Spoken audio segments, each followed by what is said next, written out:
levar para a pauta política. Como é que você acha que está esse desafio, a partir de tudo que a gente já ouviu aqui e do que a gente já falou no bloco anterior, de realmente levar para a política, falando de intersetorialidade também, né? Para a gente avançar em relação à luta dos determinantes sociais? Uma das razões por que a conferência vai se dar no Brasil é que o Brasil tem o que mostrar. As experiências brasileiras de trabalho intersetoriais, elas são referência hoje no mundo. Falando da experiência mais recente, o Brasil Sem Miséria, ele articula, na verdade, 8 ministérios e mais outros 3 de coordenação, então no total são 11 ministérios, um conjunto de políticas, são cerca de 63 programas, para atender às necessidades dessa população extremamente pobre, que me referi na outra fala. Então, essa oportunidade que o Brasil tem, está construindo, inclusive, levando essas várias oportunidades, combinando escolarização, treinamento, capacitação, saúde, obviamente, meio ambiente, melhoria na qualidade habitacional, enfim, um conjunto, portanto, de iniciativas, e elas são distintas porque, por exemplo, quem vive no campo tem necessidades distintas em alguns aspectos do que quem vive nas cidades, então é preciso trabalhar o que nós chamamos de circuitos distintos. Fazendo esse tipo de trabalho, nós geramos possibilidades de inclusão, tanto para essa população que está no campo, são cerca de 46% desses 16 milhões, e aqueles que estão no espaço urbano, em espaços que são muito distintos no Brasil, tamanho das cidades, as regiões, etc. Essa é uma experiência muito importante e essa é uma experiência que o Brasil tem a mostrar. Vários países estão vivendo isso de várias formas. Aqueles que estão numa situação ainda de uma capacidade de investimento muito limitada, têm um interesse muito grande por alguns programas do Brasil. Eles querem saber, por exemplo, como o Brasil faz o Bolsa Família. Isso é uma demanda muito grande. No Brasil, hoje, nós temos relacionamento com 60 países que têm interesse em conhecer essa nossa experiência. Outros países que estão numa situação mais parecida com o Brasil querem saber como nós estamos tratando fazendo uma abordagem mais global.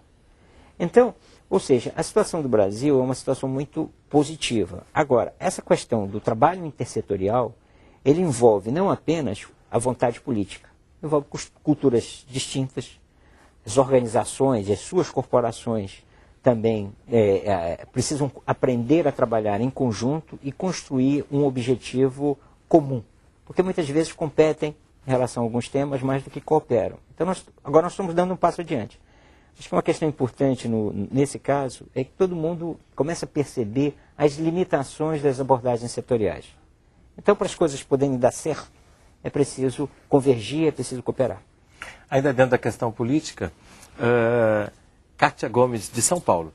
Como os entrevistados percebem as questões políticas? Ou seja, a saúde gerida por políticos e este movimento para diminuir iniquidades sociais em benefício da saúde. Vocês acham que se consegue enfrentar de forma contínua e sólida os determinantes sociais sem que a troca de partidos políticos no governo interfiram nisso?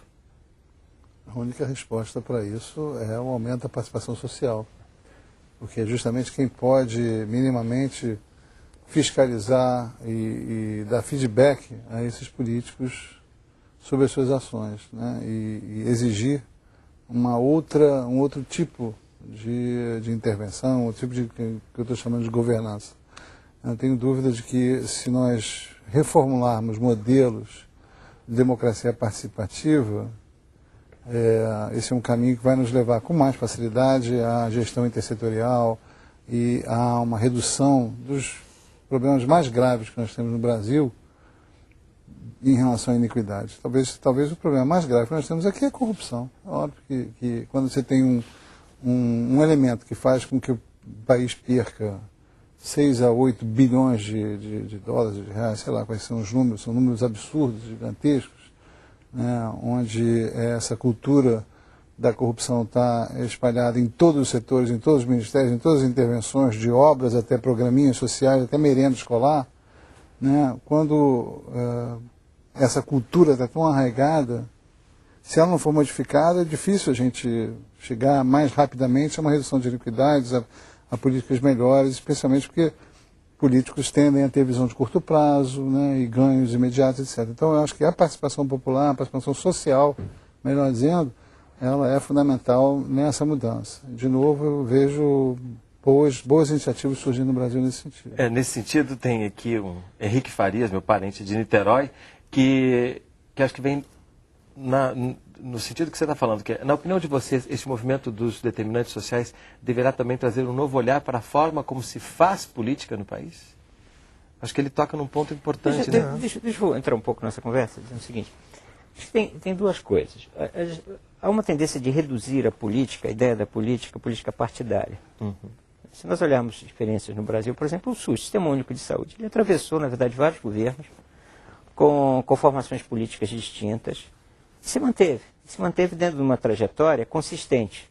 Temos, obviamente, problemas do SUS, mas os problemas do SUS eles são muito amplos e, obviamente, nos cabe debater, inclusive, isso aqui, mas a questão central não são necessariamente as diferenças partidárias em relação a essa questão. Há uma grande convergência. Na verdade, o SUS foi um esforço de convergência política que a sociedade fez e se materializou na Constituição de 88. Então, essa é uma coisa Mas desculpa te interromper aqui. Mas quando a gente chega, por exemplo, no município onde o SUS acontece, muitas vezes essas questões políticas partidárias, elas também aparecem, né? Elas aparecem, mas na verdade os interesses que estão em disputa na questão da saúde, elas são muito além dos interesses partidários. Por exemplo, o setor industrial que produz insumos para a saúde tem interesses fortíssimos em relação a essa questão e disputam, inclusive, essa política, né? As corporações têm interesses muito grandes em relação a isso, elas também disputam. Então, o sentido de política que eu acho que a gente precisa resgatar é um sentido mais amplo de participação. E esse sentido amplo de participação ele é necessário. E o Brasil é um dos aspectos positivos nesse avanço do Brasil. Hoje o Brasil tem uma democracia consolidada, né? E isso foi uma conquista social importante. Essa questão da corrupção, eu acho que também é importante a gente perceber o seguinte. O Brasil está muito melhor hoje. Se nós olharmos o que se avançou, tanto do ponto de vista jurídico como do ponto de vista de controle desse tipo de situação, compararmos, por exemplo, com 20 anos atrás, o Brasil é muito melhor nessa questão. Agora, é um processo que precisa se investir mais, precisa construir mais. E a melhor forma de a gente trabalhar isso é a melhor interação entre a sociedade, entre esse sentido de participação ampla, de compreensão, de entendimento, e, obviamente, o próprio governo. Então, eu acho que nós estamos num momento, o seguinte, por que o Brasil está melhor? Porque também, inclusive, a sua capacidade de organização e de administração é melhor. Vamos lá, tem mais uma participação aqui, que passa por isso que você colocou em relação ao próprio SUS e essa relação, né, da área da saúde e das outras áreas que precisam também trabalhar para que os determinantes sociais sejam priorizados. Como fica a questão do financiamento da saúde, quando se reconhece tantas variáveis para que se promova a qualidade de vida? Será que a área da saúde pode dar conta desse universo? João Luiz, do Paraná.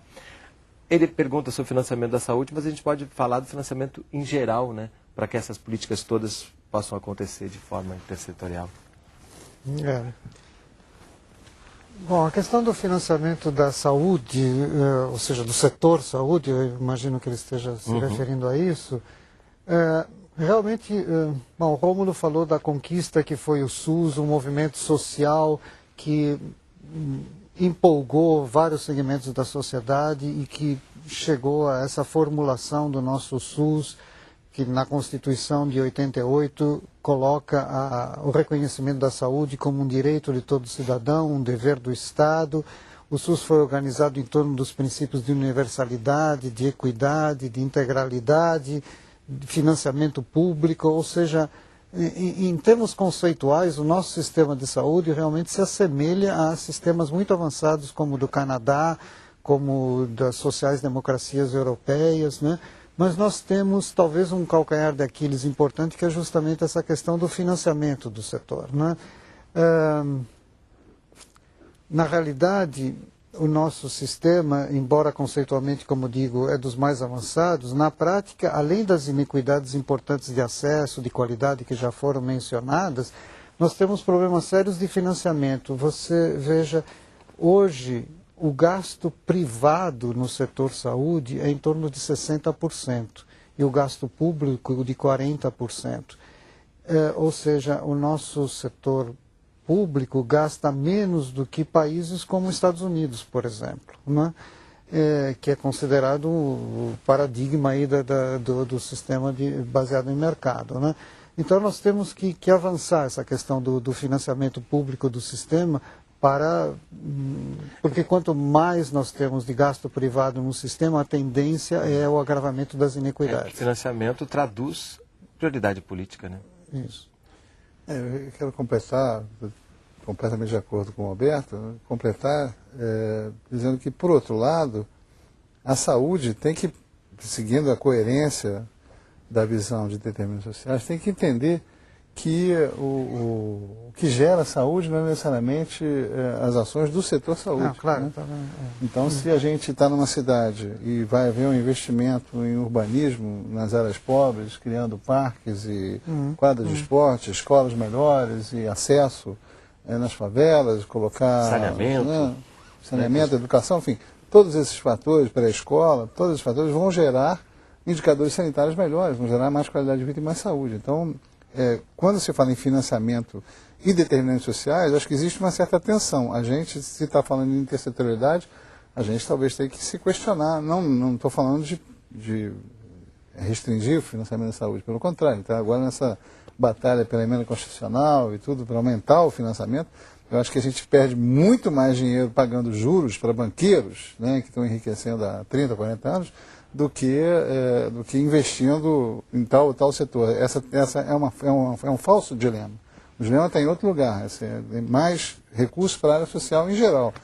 Mas eu acho que a saúde também tem que fazer esse movimento da intersetorialidade de ir em direção à sociedade, ir em direção aos outros setores, a educação, saneamento, transporte, ambiente, urbanismo, e exercer um papel até de liderança, né, a partir dos seus profissionais, das suas visões, mas tentando construir essa intersetorialidade na prática. A gente talvez tivesse que começar pelo próprio Ministério da Saúde, pela intrasetorialidade. O Ministério dos seus departamentos e secretarias não se entendem. Né? Tem problemas gravíssimos ali dentro.